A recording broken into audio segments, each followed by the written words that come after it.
स्वच्छ भारत का इरादा इरादा कर लिया हमने, देश से अपने ये वादा कर लिया हमने. These are ammonotelic organisms, bony fishes, aquatic amphibians, aquatic insects, and ureotelic animals में mammals, marine fish, terrestrial amphibians. Then in eurycotelic animals, reptiles, insects, birds, और ये गैस्ट्रोपोड्स, लैंड स्नेल. फिर ये साइकिल पूरा याद करना है आपको, बहुत इंपॉर्टेंट है एग्जाम पॉइंट ऑफ व्यू से, ऑर्निथिन साइकिल वाला. देन एक्सक्रीटरी डिवाइस इनवर्टिब्रेट्स में, तो ये बहुत इंपॉर्टेंट है. प्लेटफॉर्म्स में फ्लेम सेल्स, वो जैसे वर्टिब्रेट में किडनी होता है वैसे ही इनवर्टिब्रेट में फ्लेम सेल होता है. Then this is the excretory device in earthworm. Then in insects like cockroach, there was Murphy-Gen tubule. In some insects they are having green glands. crayfish में green gland होते हैं, crab में भी. Today's topic is kidney. We will study about structure, blood supply, blood pressure and kidney and its important functions.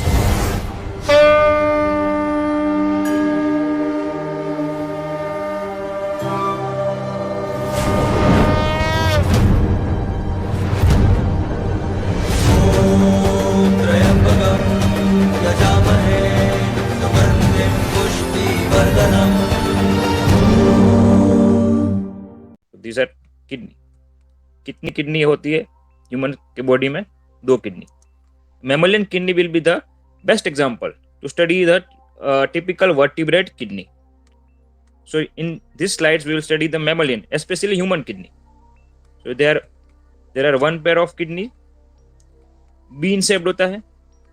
Been में हम बोलते हैं kidney shaped, kidney को बोलते हैं bean shaped. So like that.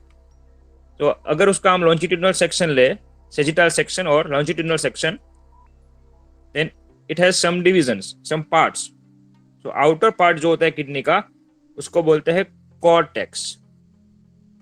Remember, किसी भी स्ट्रक्चर का जो पेरिफेरल पार्ट, आउटर पार्ट होता है उसको कॉर्टेक्स ही बोला जाता है, कॉर्टिकल रीजन और cortex.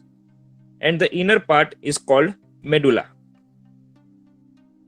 This medulla is different from the medulla that is present in brain. This region is called medulla. The inner region of kidney is called medulla. So this is the main mass or main part of the kidney, which is composed of several pyramids. Pyramid-like structure. Egypt के pyramid नहीं होते. Containing renal tubules projecting into a cavity towards the inner region of kidney that is called pelvis. और pelvis ही वो जगह है जहां पे renal artery और रीनल वेन दोनों वहां पे एंटर होते हैं. द कॉर्टेक्स में क्या होता है? Cortex contains Malpighian bodies. Remember, this is Malpighian bodies. In arthropod, it was Malpighian tubule. That Malpighian tubule was considered as arthropoid kidney. Here, this part is called Malpighian body, part of that kidney, nephron. So, cortex में दूसरा एक part होता है उसको बोलते हैं convoluted tubules. पूरा coiled structure होता है.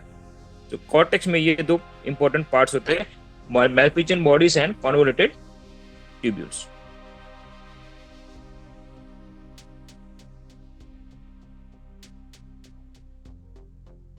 So upper abdominal part पे kidney present होती है. This is the location of kidney, human kidney. So besides near the spinal cord, on each side kidney is located. If you observe this figure properly, you can see that right kidney is somewhat lower compared to left kidney. So why it is so? देखो ये 2 kidney है यहाँ पे, तो इसमें right kidney होती है वो थोड़ी नीचे होती है. क्यों होता है ऐसा? To accommodate liver. यहाँ देखो, this is the largest gland of human body. This is liver. Liver को एकोमोडेट करने के लिए जो राइट किडनी है वो थोड़ी नीचे होती, डिसेंडेंट होती है. Now this is the excretory system. This figure, look at this figure. You can see kidneys, then ureters. From each kidney, ureter arises and they they are moving to they will end to urinary bladder, in which urine is collected.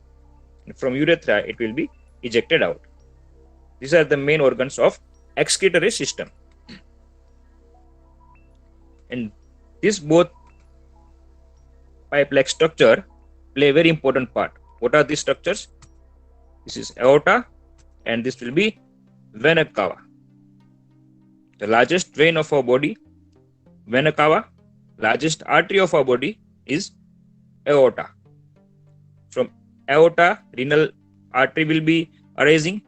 From vena cava, renal vein will be arising. और ये जो ऊपर topping लगा हुआ है kidney के ऊपर, these are adrenal glands.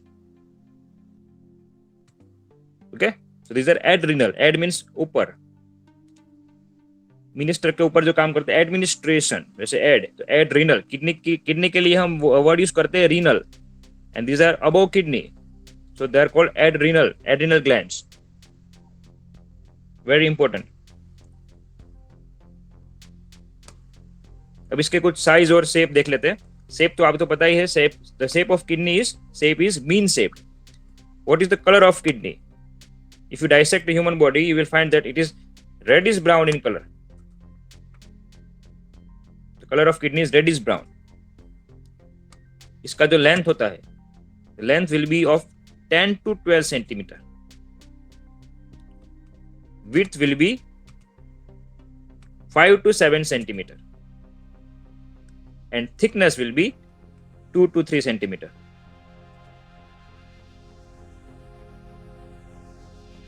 So these are some figures you need to remember, and each kidney will be having this much weight. Approximately 150 gram की एक किडनी होती है, 120 to 170 gram. And in kidney part, you can find that this shape, this structure is called capsule. This part, as a whole, it is a kidney, but this part is called capsule. उसके ऊपर का जो part होता है, this part is like convex shape. This is convex shape, so this is called convex surface. और अंदर का जो part होता है किडनी का, here, ये सब,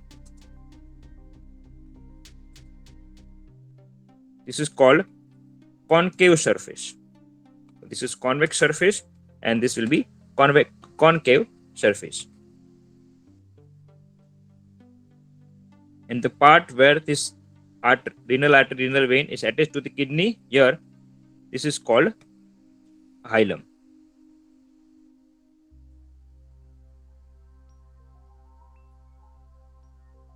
किडनी में ब्लड का सप्लाई बहुत ही जरूरी है. So kidneys are always filled with blood. उसको हर एक सेकंड पे फिल्ट्रेशन करना ही होता है, हर एक मिली सेकंड पे. So it needs to be filled with blood.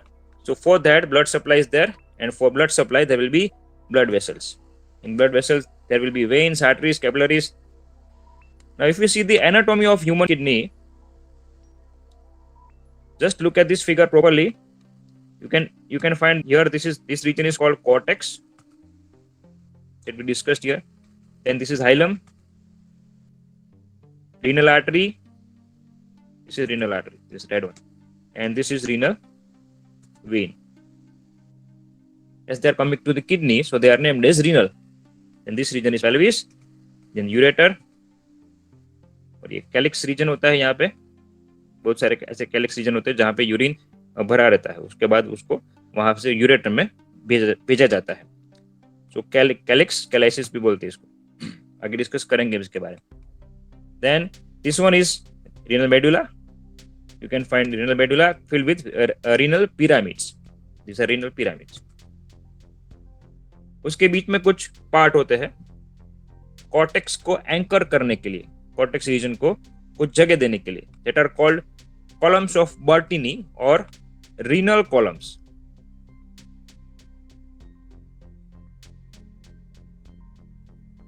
Okay, and this structure is fibrous. Now, if you see individually the structures, if LS of human kidney is done, it looks like this. This is the not the original image of kidney, the animated one. This is cortex part, outermost region. Then medulla. Medulla is the main mass of human kidney, the main mass of the kidney, which is composed of several pyramids. Medullary pyramids contains renal tubules, the tubular part of nephrons are called renal tubules. So they will project into a cavity towards the inner region of kidney. They are projecting. These pyramids are projecting. They are having direction like this. They are projecting towards the inner region of kidney. And this renal pelvis, this part, it is a cavity towards the inner region of kidney, the region where renal artery and renal vein enter the kidney.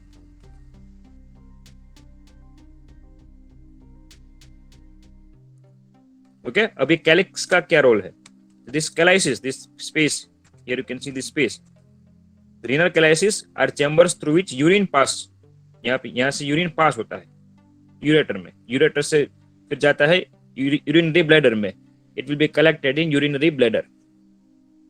So from calyx, it will be passing, and then it will pass to ureter and then to urinary bladder. So there are chambers through which urine pass. जैसे 6 to 7 chambers होते हैं हर एक kidney में. These are called renal calyces or calyx. And these columns, the gap between two renal pyramids, this gap, here you can see this gap.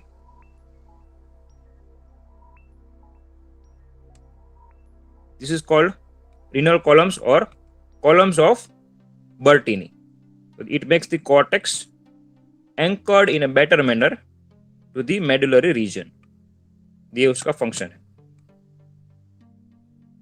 This is sometimes called renal column or column of Bertini, or it is also written as Bertin column.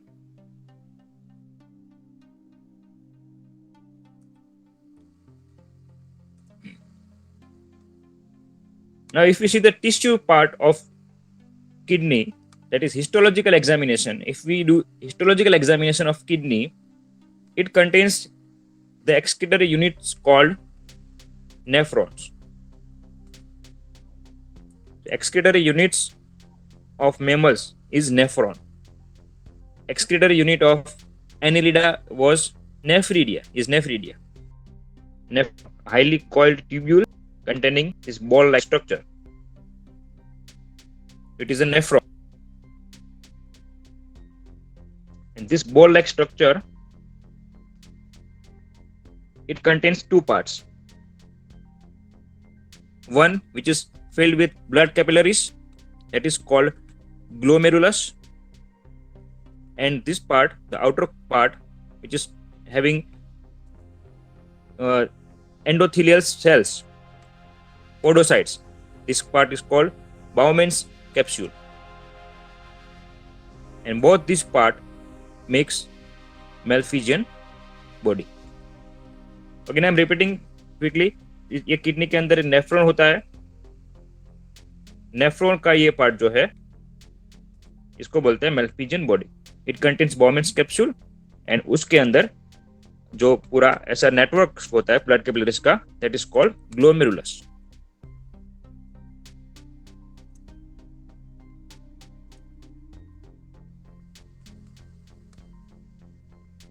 Now, if we zoom the nephron, if we see the structure of nephron, then you can find that it is having Malpighian body, and the tubule which is near to the Malpighian body, the tubule which is near to the Malpighian body, for near we use the word proximal.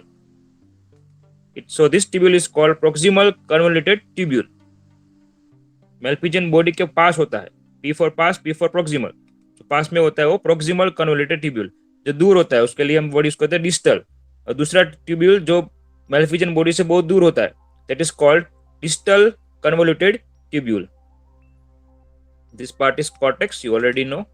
So some part of nephron is present in cortex, and most of the part like Henle's loop and PCT, collecting duct, all this part, most of the part of nephron is present in medullary region. So this type of nephron are sometimes referred to as juxtamedullary nephron, juxtamedullary tubule, because they are present in cortex region also, and major portion is present in medullary part. So nephron is having Alphegian body, PCT, DCT, collecting duct. इन सब का function ये क्या करता है, कहाँ काम आता है, ये सब डिटेल में आगे पढ़ेंगे. And this is called Henle's loop. देखो यहाँ पे टर्न आता है, यहाँ से सीधा जाएंगे, ये डिसेंडिंग लूप, ये और ये ऊपर चढ़ता है तो ascending loop.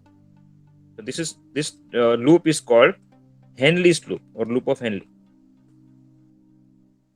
Okay, and this Henle's loop contains two parts, which I told you that the part which is descending, ये पतला होता है. देखो ये पार्ट थोड़ा पतला होता है, thinner, diameter will be low, and this part will be thicker compared to this descending loop.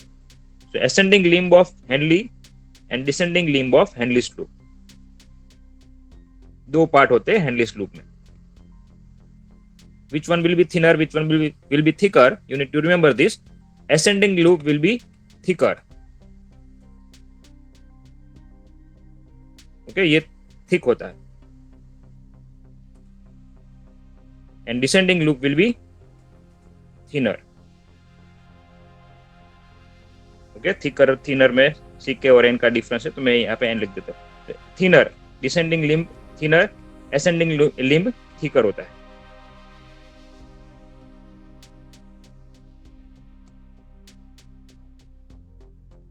Okay, so this capsule opens into long tubule through a narrow neck. देखो ये ट्यूब्यूल, ये पूरा Malpighian body, ये उसका ये neck region, narrow neck. So I was telling that the capsule, this part, this is called capsule part. This capsule opens into a long tubule. देखो पूरा long tubule में फिर आगे follow होता है through a narrow neck. So this part is narrow. और वो cortex reason में हाईली कॉइल हो जाता है. उसके बाद वो नीचे डिसेंड होता है मेडुलरी रीजन में. मेडुलरी रीजन में डिसेंड होता है और फिर वापस एसेंड होता है, वहां से ही फिर बाहर आता है. और उसका जो कलेक्टिंग डक्ट पार्ट है वो 90% होता है मेडुलरी पार्ट में, और बाकी का जो हिस्सा है वो कॉर्टेक्स रीजन में होता है. तो मेडुलरी पार्ट में हैंडलीस लूप ज्यादातर प्रेजेंट होते हैं. Here it makes a loop of Henle. कहाँ पे? मेडुलरी पार्ट में, याद रखना है. Through ascending and descending loops, and that will be ending at collecting tubule. देखो ये कलेक्टिंग ट्यूब्यूल. ये माइक्रोस्कोपिक स्ट्रक्चर होते हैं, हमको ऐसे नेकेड आई से दिखते नहीं है. ये तो हमने स्टडी करने के लिए यहाँ पे थोड़ा जूम किया है. Okay, I hope this will be clear to you now. This is called juxtamedullary nephron. कुछ नेफ्रॉन कॉर्टिकल रीजन में भी होते हैं छोटे छोटे, तो उसको कॉर्टिकल नेफ्रॉन्स बोलते हैं.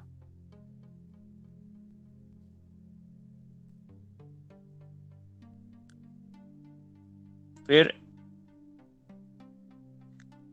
ये जो पूरा नेफ्रॉन है वो that is covered by this blood capillaries, blood vessels. Henle's loop से ज्यादातर वहां पे ब्लड वेसल ज्यादा होते हैं. वासा रेक्टा रीजन बोलते हैं इसको. ये वाला पार्ट रेक्टा मीन्स ये वाला पार्ट वासा रेक्टा. वेस्कुलर ब्लड वेसल्स होता है इसलिए वासा रेक्टा. और बाकी की यहाँ जो रीजन है उसको बोलते हैं पेरीट्यूबुलर कैपिलरीज. पेरीट्यूबुलर पेरीफेरी में होते हैं इसलिए पेरीट्यूबुलर कैपिलरीज. ये renal vein. So these tubules are surrounded by a network of blood capillaries which helps in the exchange of materials between the blood and the cells of tubules. Okay? अब ये वाला structure अगर देखें Bowman's capsule का, तो यहाँ पे this capsule will have endothelial cells. Okay, you can see here it is having endothelium. Here it is having endothelial cells. और ये जो सेल्स होते हैं इसको बोलते हैं पोडोसाइट्स.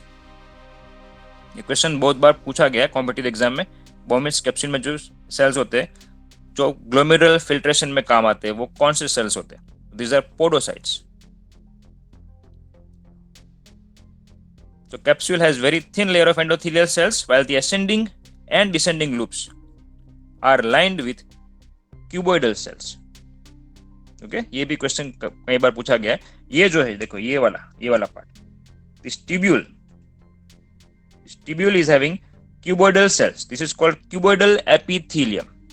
और ट्यूब्यूल की एक और बात याद रखनी आपको, उसका जो अंदर का पार्ट होता है ल्यूमेन ऑफ द ट्यूब्यूल्स, उसका डायमीटर होता है बहुत थिन होता है, वो नैरो होता है। तो lumen of the tubules is very narrow. आप याद रखना बोमेस कैप्सूल में दो टाइप के सेल होते हैं। एक देखो एक ट्यूबुलर जो पोर्शन है, ट्यूबुलर पोर्शन उसमें होता है क्यूबोइडल एपिथेलियम, और बाकी बोमेस कैप्सूल का अंदर का जो पार्ट है वहां पे जो सेल होता है ग्लोमेरुलस के वहां पे near the glomerular part, at that place this cells are present and this are called podocytes. दूसरी एक बात भी याद रखना सब लोग, जहां पे सिक्रीशन का काम होता है किसी भी स्ट्रक्चर के अंदर, ह्यूमन बॉडी के किसी भी स्ट्रक्चर के अंदर या किसी भी ऑर्गेनिज्म में सिक्रीशन का अगर काम होता है तो वहां पे जो टिश्यू होगा, जो सेल होगा, एपिथेलियम होगा, that will be always cuboidal cells. Okay, आगे हम जो टॉपिक पढ़ेंगे तब ट्यूबुलर सिक्रीशन एक प्रोसेस आएगा, ट्यूबुलर सिक्रीशन। सिक्रीशन जहां पे होता है उस ऑर्गन में ज्यादातर क्यूबोइडल एपिथेलियम ही होगा।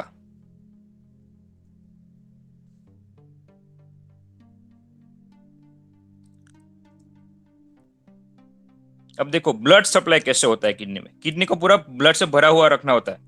So how this blood supply is done? 1.3 litre of blood एक मिनट में किडनी रिसीव करता है। Kidney receives 1.3 litre of blood पर मिनट, एक मिनट में। This blood supply of kidney it will be coming from renal artery. Renal artery कहां पे? ये देखो, ये इस फिगर में you can see here this part, this is aorta, abdominal aorta. मतलब ब्लड आ कहां से रहा है? एओर्टा कहां से आया?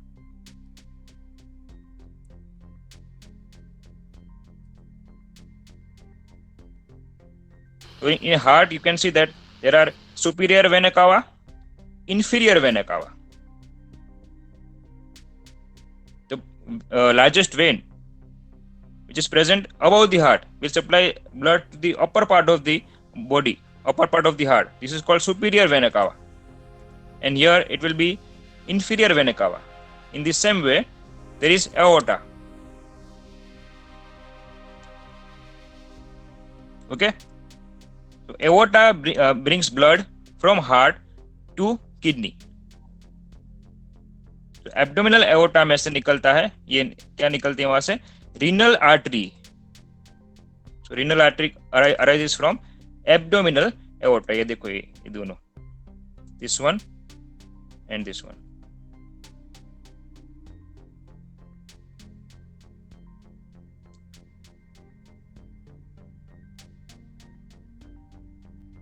एओर्टा सबसे बड़ा, उससे छोटी आर्टरी, और आर्टरी में से उसमें से ब्रांचेस निकलती है, उससे छोटी हो जाती है डायमीटर में। So that type of structure is called arterioles. Kidney में जैसे ही आर्टरी एंटर होती है, रीनल आर्टरी, तो वहां पे उसका डिवीजन होता है, वो ब्रांचिंग में कन्वर्ट हो जाती है, उसकी ब्रांचेस बन जाती है बहुत सारी। It will be divided into number of arterioles. जो किडनी में आता है, नेफ्रॉन में जो आर्टरियोल आता है, for that we use the word efferent. तो ऐसे याद रखना, efferent, e front. E front means exit, जो जा रहा है, बाहर निकल रहा है। ई फ्रंट आ रहा है, एफ्रंट।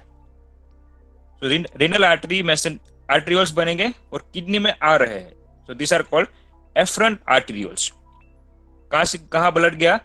हार्ट में से एओर्टा, एओर्टा में से आर्टरी, रीनल आर्टरी में, रीनल आर्टरी में से कहां गया? एफ्रंट आर्टरियोल।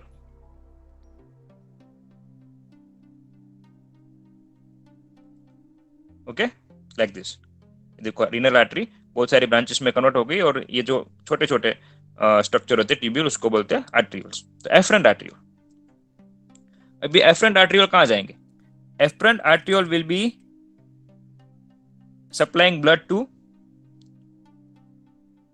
कहा? ग्लोमेरुलस।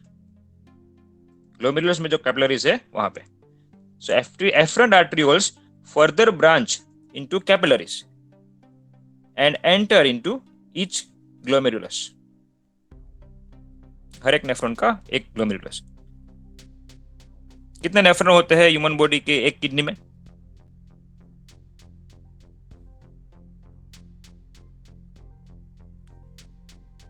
अराउंड 1 मिलियन एक किडनी में, 1 मिलियन। 2 किडनी में 2 मिलियन। इतने सारे नेफ्रॉन होते हैं, और इतने सारे नेफ्रॉन, हर एक नेफ्रॉन के हर एक ग्लोमेरुलस में you need to supply blood. So these capillaries then join to form another arteriole which is called efferent arteriole. Okay, तो ये कैपिलरीज में से फिर वहां से दूसरा आर्ट्रियोल निकलेगा, and that will be called as efferent arteriole, which further opens into another set of capillaries, and that will be called as peritubular capillaries, which will be surrounding a proximal tubule, the thin loop, which will be the thin loop of Henle, descending loop, okay, and the distal tubule of the same nephron. Vena कवा blood लाता है, heart को देता है, heart purify करने के लिए lungs में भेजता है, लंग्स में से वापस कहाँ आता है? हार्ट में आता है blood, and then heart will send this blood from aorta to various parts of the body. ये पूरा सर्कुलेशन हुआ। So ये renal vein opens into the inferior vena cava. CO2 O2 वाला जो एक्सचेंज है वो लंग्स करेगा, बाकी का वेस्ट जो है वो किडनी निकालेगा। So this is the route of blood. पहले एब्डोमिनल एओर्टा में से रीनल आर्टरी में आया, रीनल आर्टरी में से कहाँ आया? Efferent arteriole. एफरेंट आर्ट्रियोल कहाँ जाएंगे? उसमें से ब्लड कहाँ जाएगा? Capillaries. Efferent arteriole, efferent arteriole में से ब्लड जाएगा कैपिलरीज में, और ये कैपिलरीज जो है वो मर्ज होके क्या बनाएगी? ये वेन्यूल्स फॉर्म करेगी। वेन्यूल्स जो है वो सब कंबाइन होके क्या बनाएंगे? रीनल वेन, मतलब वो रीनल वेन स्ट्रक्चर बनेगा वहां पे, तो ब्लड वहां जाएगा, और फिर रीनल वेन में से कहाँ जाएगा ब्लड? इंफीरियर वेना कावा में। What is inferior vena cava? Heart के नीचे जो सबसे बड़ा वेन जो ब्लड उसमें हार्ट में पहुंचाता है, तो वो नीचे के पार्ट नीचे होता है, इसलिए इंफीरियर। हार्ट के ऊपर होता है तो superior. So this is the route you need to remember, पूरा रिकॉल हो जाएगा कहाँ से कहाँ ब्लड गया वो। Then blood pressure and kidney. Blood pressure और किडनी में क्या रिलेशन है? अच्छे से समझना, बहुत इंपॉर्टेंट है ये भी। देखो ये किडनी का पार्ट नेफ्रॉन, नेफ्रॉन के अंदर जक्स्टा ग्लोमेरुलर सेल्स होते हैं, और ये जो सेल्स होते हैं वो बनाते हैं प्रोरेनिन। इतना होता है। अब अगर स्मूथ मसल सेल में, ट्यूब्यूल में स्मूथ मसल सेल्स को ऐसा फील होता है कि यहाँ पे ब्लड प्रेशर कम हो गया, if they feel that there is low blood pressure in the near the smooth muscle cell in renal tubule, तो अगर रीनल ट्यूब्यूल में कम एओर्टा में अगर ब्लड प्रेशर कम है, एफरेंट आर्ट्रियोल्स, एओर्टा ग्लोमेरुलस में क्या होता है, ये यहाँ पे क्या होता है? Efferent arteriole. Okay, so efferent arteriole में if we see the specific structure, it will be efferent arteriole. If they feel that in efferent arteriole there is low blood pressure, then they will form renin from prorenin. Renin from prorenin. They will secrete renin. इतना समझ में आया? If the smooth muscle cells sense that in efferent arteriole there is low blood pressure, then they will be forming renin. ये renin क्या करेगा? अब देखो, ये रेनिन जो है, this renin will act on this angiotensinogen. Liver ये एक एंजाइम बनाता है एंजियोटेंसिनोजन, वो ब्लड में होता है, कुछ नहीं होता उससे। पर अगर रेनिन जो है उसके ऊपर एक्ट करेगा, then this angiotensinogen will be converted to angiotensin, angiotensin 1। देखो, एंजियोटेंसिनोजन का कुछ ऐसा इंजोरियस इफेक्ट नहीं होता, ब्लड में होता है कोई बात नहीं, ऐसे ही पड़ा रहता है। पर अगर रेनिन उसके ऊपर एक्ट करेगा तो वो तुरंत ही एंजियोटेंसिनोजन को एंजियोटेंसिन में कन्वर्ट कर देगा, angiotensin 1। And this angiotensin 1 lungs जो है एक एंजाइम सिक्रेट करते हैं, एंजियोटेंसिन कन्वर्टिंग एंजाइम, एसी। सो एंजियोटेंसिन कन्वर्टिंग एंजाइम जो है वो एंजियोटेंसिन 1 को एंजियोटेंसिन 2 में कन्वर्ट कर देते हैं।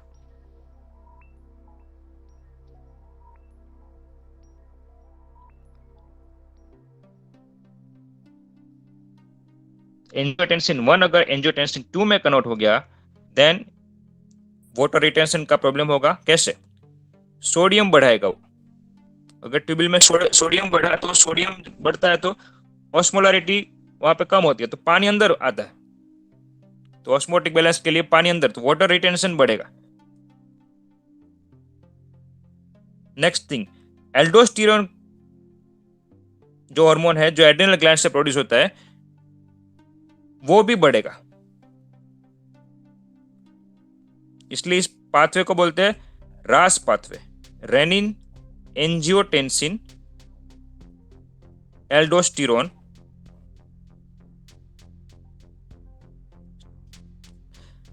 Aldosterone will be secreted from adrenal gland. कैसे? एंजियोटेंसिन उसको स्टिमुलेट करेगा पिट्यूटरी को कि भाई यहाँ पे ये हार्मोन बनाओ। Next thing, ADH anti diuretic hormone, वो बढ़ेगा। पिट्यूटरी में सिग्नल मिलेगा that you form this hormone, secret this hormone, so anti diuretic hormone ये भी सीक्रेट होगा। ओके, एडीएच का फंक्शन क्या है? एडीएच जो है वो वाटर रीअब्सॉर्ब करता है। ADH will be reabsorbing water, reabsorption का काम है। अगर किसी को डायबिटीज इंसिपिडस है तो हाइपोयूरिया, फ्रीक्वेंट यूरिनेशन होता है, फ्रीक्वेंट थर्स्ट, ये एडीएच की वजह से होता है। एडीएच नहीं बनता उसके अंदर बॉडी में, तो वाटर रीअब्सॉर्ब नहीं हो पाता, तो क्या होता है? Hyper urination.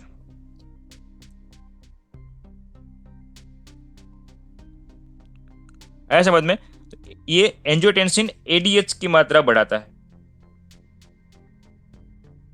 सीक्रेट, पिट्यूटरी को बोलता है कि इसको सीक्रेट करो। फिर दूसरा एक फंक्शन है जो एंजियोटेंसिन 2 का, कि ये सिस्टमिक वैसोकॉन्स्ट्रिक्शन करेगा, ब्लड वेसल को कॉन्स्ट्रिक्ट, डायमीटर कम करेगा, करेगा ये एंजियोटेंसिन 2। ओके, उसकी वजह से भी ब्लड प्रेशर बढ़ता है।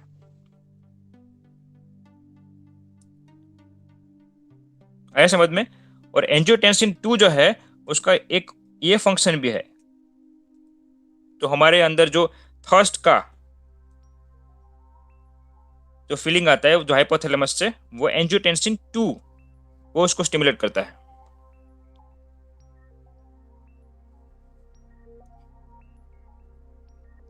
ओके,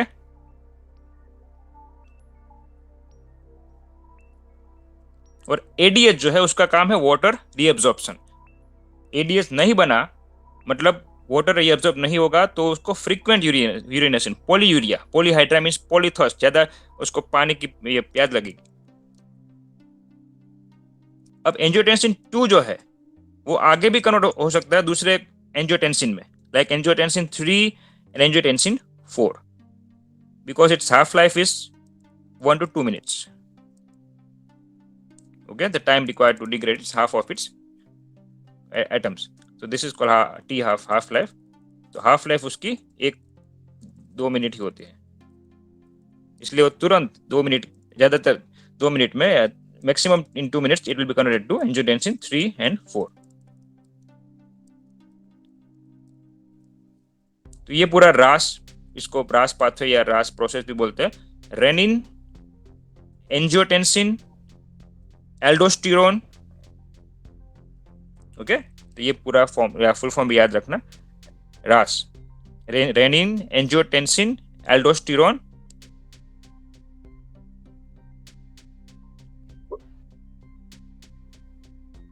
ये है कॉज।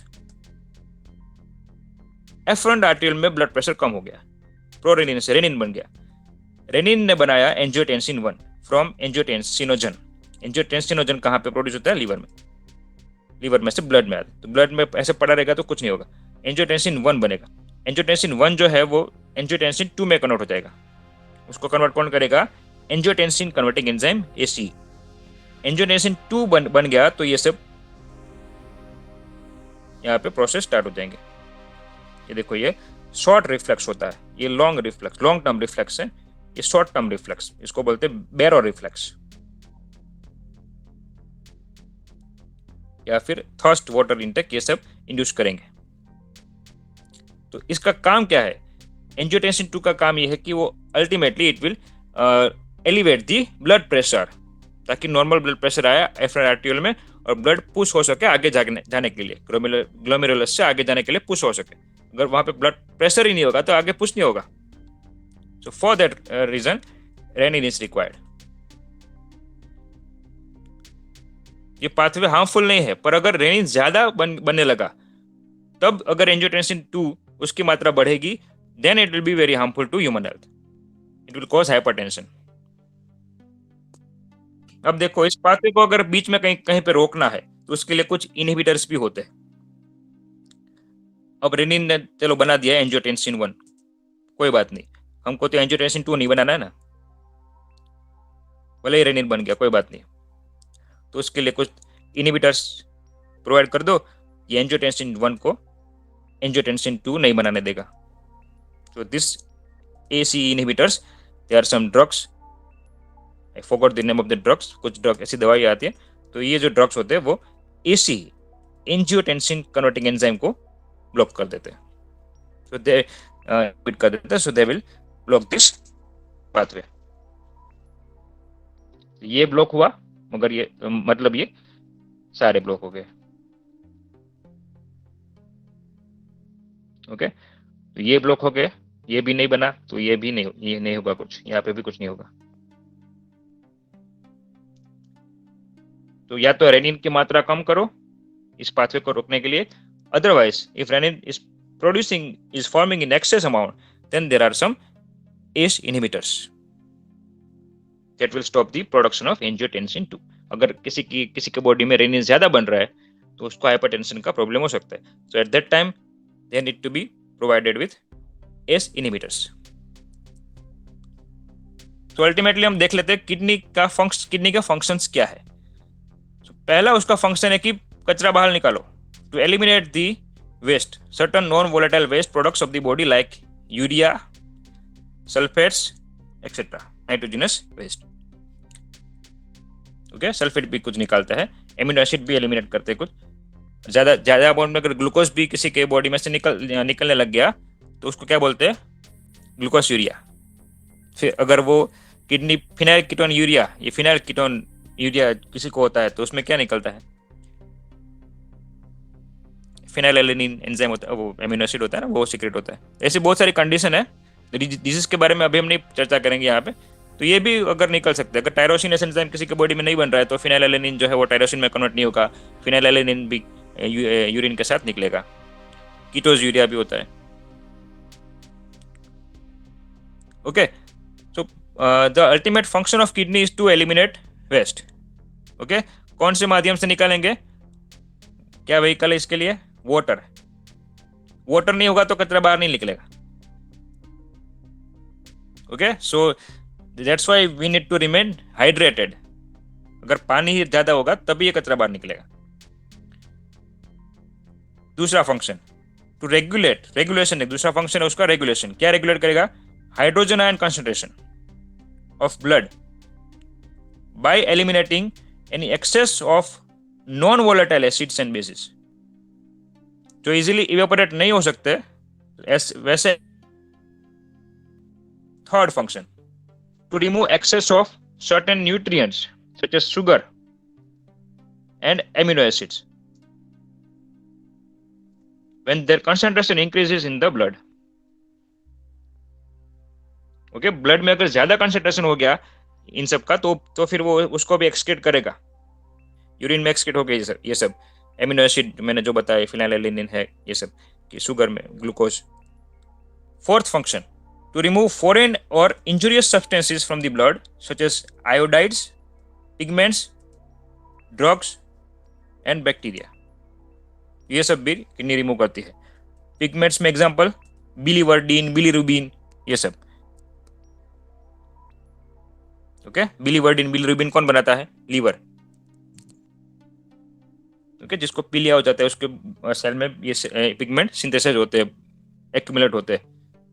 पीलिया मतलब jaundice, hepatitis. Next function is maintenance of osmotic pressure. तो ऑस्मोटिक प्रेशर भी मेंटेन करती है kidney of the blood by regulation of excretion of water and inorganic salts.